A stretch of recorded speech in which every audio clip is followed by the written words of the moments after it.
Happy Wednesday. It is Danielle Marie from the One Realty, the founder of the One Realty here in Austin, Texas, where we take a data-driven, all-in-one approach to real estate. Now, part of this data-driven real estate is that you can understand what is happening in the real estate market for my buyers and my sellers, so that you know when it comes time to listing or to buying, how it matches up to what is happening in the macro and micro environment. So without further ado, we are going to talk about where we are as far as our active number of listings, our pending number of listings, our sales. We're going to also look at where we were for September. Where did we end up this year compared to where we were last year, compared to where we are year to date? And we're also going to hop in and we are going to go and look at where we are for October. If you are just joining me, feel free to subscribe. You can find me on YouTube at Austin Real Estate, as well as on X at the _1_realty. But without further ado, I am going to hop in and I am going to share my screen. And we are going to talk about the Austin real estate market. So we're going to talk about where we are. So first and foremost, there has not been a significant increase in the number of listings hitting the market. You can see that 229. We're not drastically increasing the number of listings. We're also not drastically decreasing the number of listings, meaning sellers are holding out longer. So you can see our week over week decrease. We're at 32,000 or 3,200 listings, which is actually a significant amount for Austin. If we go back to years past, it's fairly high, and I think that's just because sellers realize it's taking longer to sell their houses. We're looking at the average days on the market. You're looking at least 2 to 3 months is what the average and median days to sell a house in Austin.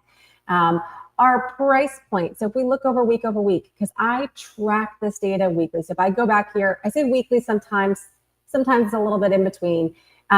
But we're not seeing much drastic change in our average and our median price today. Earlier this summer, we were almost at like 1.4 million. It drops down to the luxury houses that disappear. But you're seeing this is kind of our average price point. We're just below 1.1. Our median is at 660,000. People are going, oh my gosh, Austin's not affordable. Look at this. At the same time, this does not mean what our final sale price is. And when we look down in a second and we look at those that are pending, and we're looking at those that are closed, it is going to be lower than that. So you can kind of take a look at those two numbers. The other thing that we're going to see is the number of listings with a price reduction. We've kind of hovered around this 60%, give or take 4 months. And I'm talking, when I say months and I've been tracking this, if I go all the way back, we hit 60%. So here, I'll pull it here. We hit 60% in June, which is really high. Typically, you don't see the increase until, well, we started increasing, actually, I can tell you the week that we started increasing the percentage of houses with a price reduction. We've just kind of stayed very, very, very high this year. Over 40% of the houses have always had a price reduction since the beginning of the year. So that being said, we're at 58%. It's a little lower than last week, but people are also taking their houses off the market that we're seeing as well. If you look at our average new price, median price, very same story, nothing to kind of get excited about. All we're seeing and to take note is sellers aren't drastically dropping their prices. Sellers are taking a little bit more time to sell their house. Now, that does not mean a seller won't accept a lower offer. I know for a fact sellers will accept what we call disrespectful offers, and we'll talk about that when we get down to our sales data. So if we take a look at our active listings, let's also look at our median hold, because this is showing me like, hey, are sellers drastically dropping their houses? Are they bringing them back on? What are they doing? So you're going to see that listings on hold 41, slight decrease from last week. We're seeing the days on market typically around 60 days. We're seeing this happen. People are withdrawing. We're going to see more withdrawals, especially as we head into November. We typically see right before the holiday season, you'll see them start dropping off probably like mid-November. But does not mean that the buyers aren't there, and we're going to talk about that. Expired listings as well. Not a lot of expired listings. People typically, I say 6-month, year-long listings, whatever it is, we're a lot of times seeing it really close to that November, December timeframe that we're going to happen. But overall, nothing alarming either way when it comes to what is active on the market, what's being taken off. Now, if we look at pending data, this is where I go, hey, Austin, this is good news for sellers. For buyers, it's not like bad news, but it's just, hey, like, just be aware. So you can see our pending week over week, we increased by 5. Okay. At first glance, you're like, okay, that's not a lot. But what that is telling me is that we're seeing some more buyers come out here. And you can see our new weekly number of pendings right here is 170. So from Wednesday of last week to Tuesday of this week, and I guarantee I'll pull numbers again tomorrow to kind of update my long-term sheet. It's probably going to be even a little bit higher because I bet that there are houses that went pending yesterday that they haven't been updated yet. So you're seeing that as 170. You're also seeing, when we talk about affordability, your average price point, it's kind of gone up and down slightly. No major changes. We're talking like just over 800 for our average, just under 600 for our median. No rapid changes with days on market. Now, this will significantly change if all of a sudden we see a rush of buyers and either they're buying up old property, we'll see it go up, or if new property comes on and they're taking them off immediately, meaning we see buyers that are out there that are just waiting for homes. And if that happens, if we see buyers that are waiting for homes and a home hits the market and they're taking it off, we're going to see this drop down. As far as price reductions, not surprised that 56% of the homes have price reductions that are pending, because that goes back to the fact that about 60% of the homes, give or take, were having price reductions. Now, here is where the pending data in Austin is very interesting. If we go back, I track pending data weekly. So if you can see this, I started tracking this last year. I can pull through the MLS and it will tell me the pending data. But what it also doesn't tell me is if people take their houses and they cancel on their contract, those numbers are going to go down. Whereas mine, I try to capture it exactly during that week and kind of look to see if anything that was pending went back on the market to really get an idea. So we're at 170 this week. And if you look at where we were, and that was Formula One weekend. So Formula One weekend in Austin is not typically a big buyer's weekend. Neither is ACL 1 or 2. We typically see kind of a pause from buyers. Last year, we were looking at 144, 147, 153 in October. Let's look at this year. So we are looking at 173, 168, and 170. So it might not seem that big of a difference, but when we're talking about 20 to 30, we're talking about like a 10% increase. Like that is substantial. So year over year, we're talking about this 10% increase in buyers. That also goes back to the fact that mortgage applications were up. They were up, if I could pull it up at one point, I think it was like 20% year over year. So we are seeing more buyers out there. I can tell you firsthand, I am talking to a lot more buyers. One reached out today, was like, hey, I'm serious this week. Like we've been talking for months. And this one said, hey, this week I'm getting a house.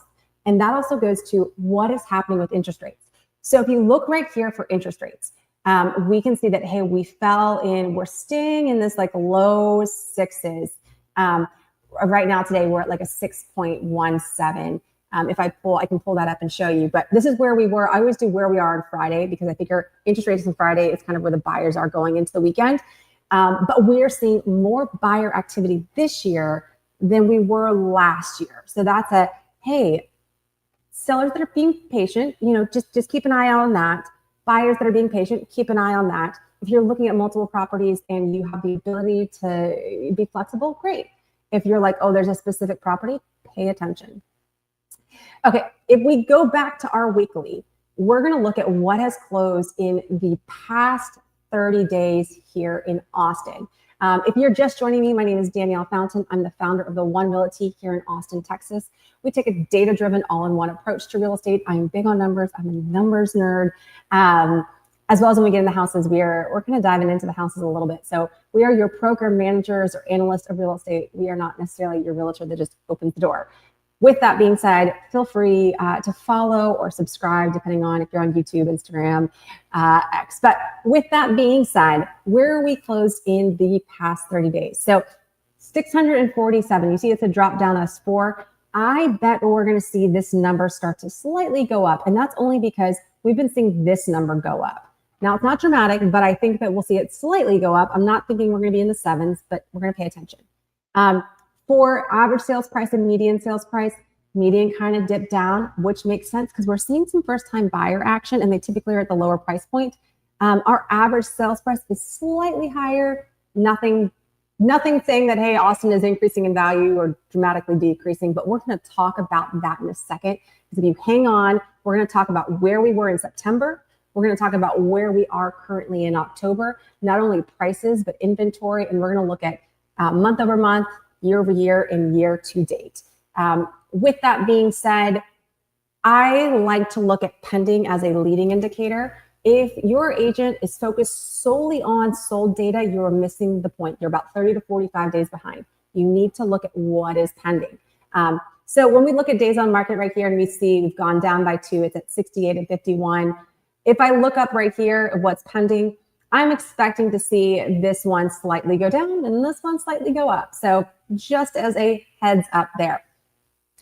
My next favorite thing, especially when we start making offers, a lot of times in the very, very busy part of Austin, like when we are, houses are starting to move a lot, or if we're really slow, I want to see like, what is the market saying for this price point?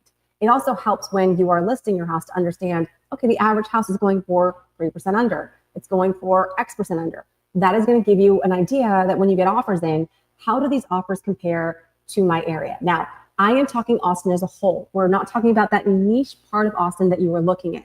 Every neighborhood, every zip code, every school district, it's going to change. So this is a big picture, macro environment.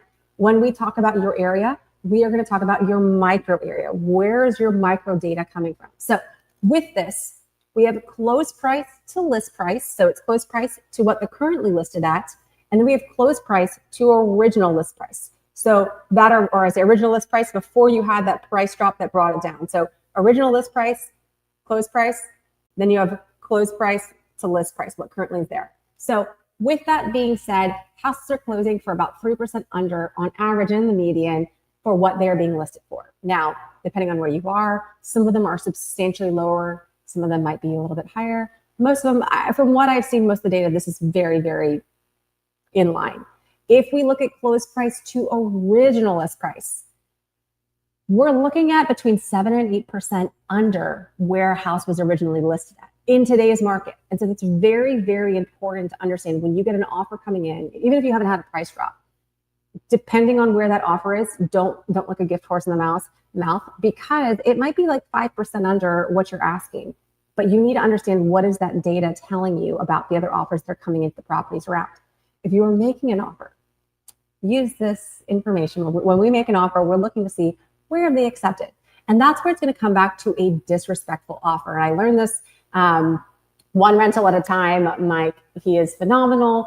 And a disrespectful offer. Sometimes you'll go into a house and it's a little bit higher than you want to spend, or depending on how your negotiations. And we say, hey, my buyer really likes the house. We think it would be disrespectful not to write an offer. However, for this house to work for my buyer, here is the price point that they need to be at. Is this something your seller is open to? It's just a conversation starter. I can tell you, I see it on the MLS all the time. I see motivated sellers that they bring any offer. It says bring an offer. Why not just see? Okay, enough of that. We are going to hop into what I love. I love looking at our month over month data. So we're going to talk a little bit about September. I know we're almost at the end of October. It doesn't make sense. But typically we don't get the final sales data. I mean, it's still going to go on for the next couple of months. But we get a little bit more, I say by mid-September, end of September, or October, we really see what the prior month is. So if we hop into the monthly data, we'll start with September and then we'll get to October. So September was rough. Plain and simple, September was rough. Our number of pendings fell. There was a lot of things going on in the world. We're also talking about the fact that interest rates were a little bit higher in August. So I'm talking about August because August pendings are September sales. So what was happening in August, it's also the time that people are traveling, they're vacationing, kids aren't in school. That's all happening during this time. So if we look at where we were for September, and I'll zoom in, and I know some of my people that are on Instagram seeing it might be a little bit smaller, but we're looking at September. So we had 708 closing September. Great, that's a number. Without context, it means nothing. If we look at year over year, so last year we only had 574. So year over year, that's a 23.3%, or almost 24% increase year over year. So that's great. Our market was a little stronger than last year in September. Earlier this year, it was rough. If we look at historical sales, so historically our average was like, and our median was just around that 940 number. So we sold significantly less. We sold historically 24% less than kind of where our historical average is. So not great, better than last year, but still not great. There are buyers out there. And when I say historical, I'm saying all the way to 2005. So we definitely have increased our population since 2005, but it's not reflective in our sales.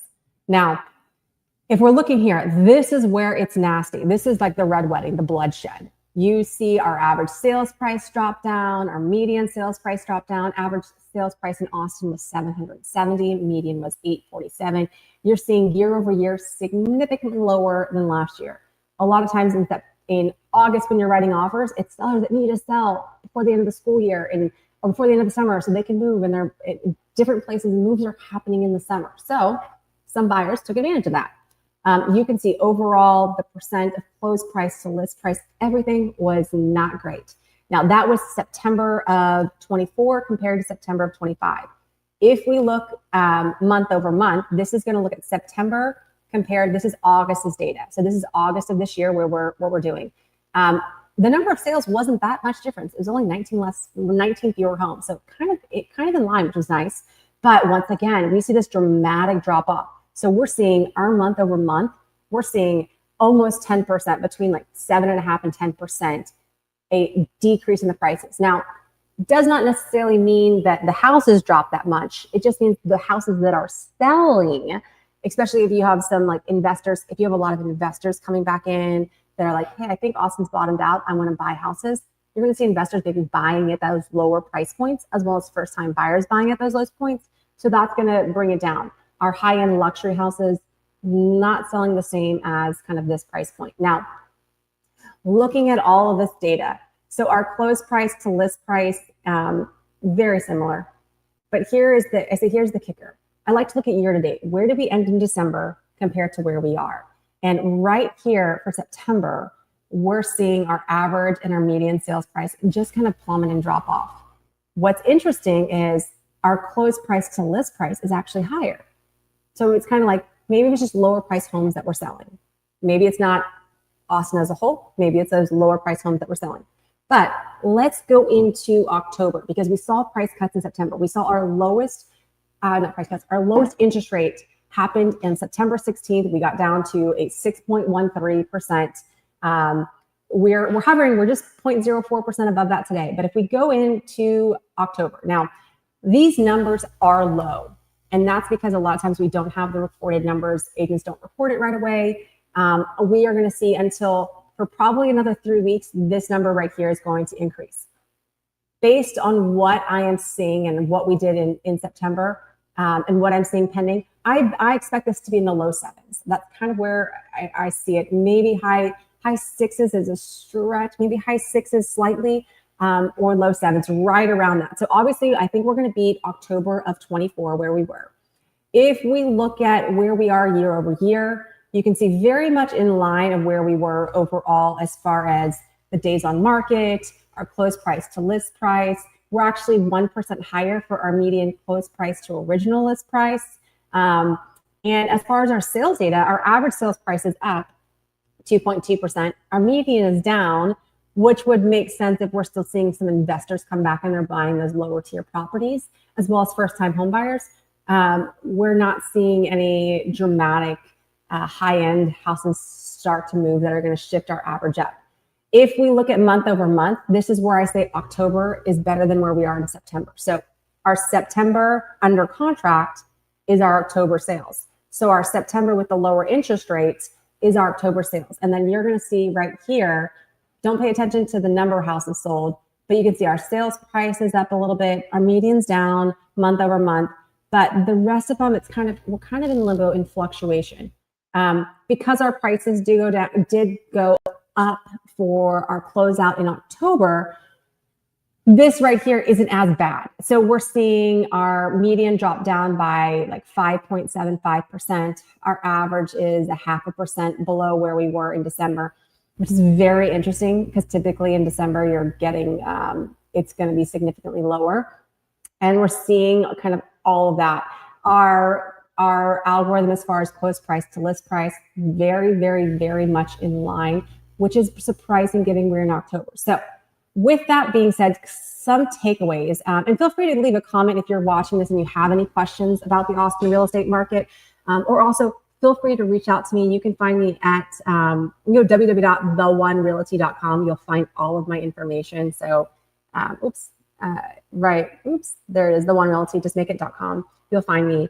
You'll also find me on Instagram at Danielle_Taylor_Fountain, or you can find me at the_one_realty on X and at Austin Real Estate on YouTube.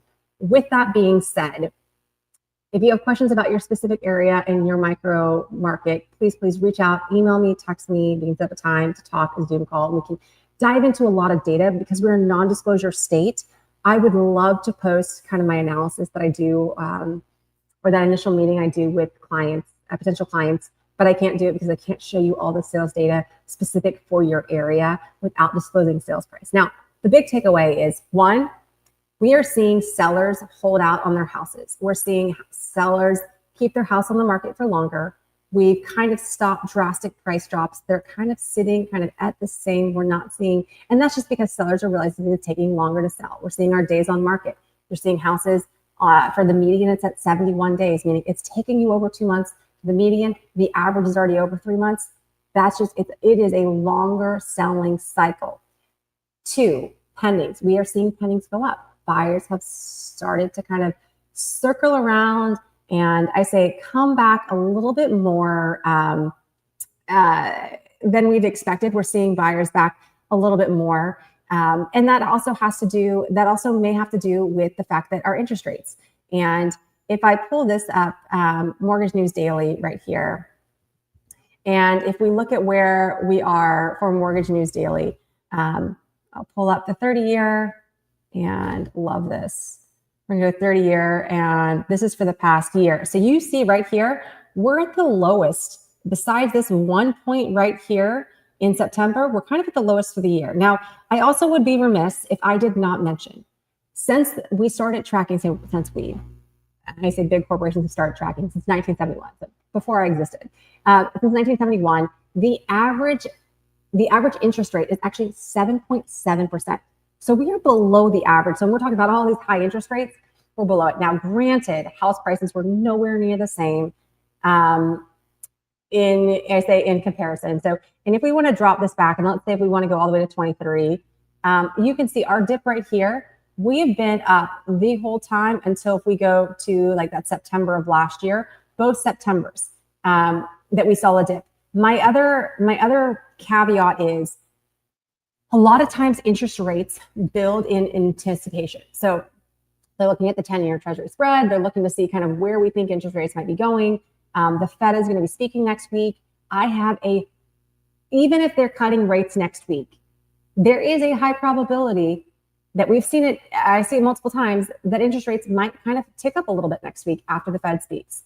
It's not necessarily, even if they're saying, hey, they're cutting rates or anything like that, it does not necessarily guarantee that rates are going to go down, even if they say it. A lot of times mortgage, they are, I say, in anticipation. And so people buying 10-year Treasury note, and just to kind of pay attention to that. So with that, it's not doom and gloom for Austin. It's kind of stabilized. I'm not seeing dramatic drops in prices. So people are saying, oh my gosh, our price is continuously falling. Not necessarily, but the lower end price homes, they're getting bought up. So their months of supply, and that's a whole different conversation. We can look at months of supplies at the different price points in Austin. And that is going to give you an idea of not necessarily prices going down, but the buyers that are out there are buying at the lower price points. So with that, I'm Danielle Fountain, the founder of The One Realty here in Austin, Texas, where we take a data-driven, all-in-one approach to real estate.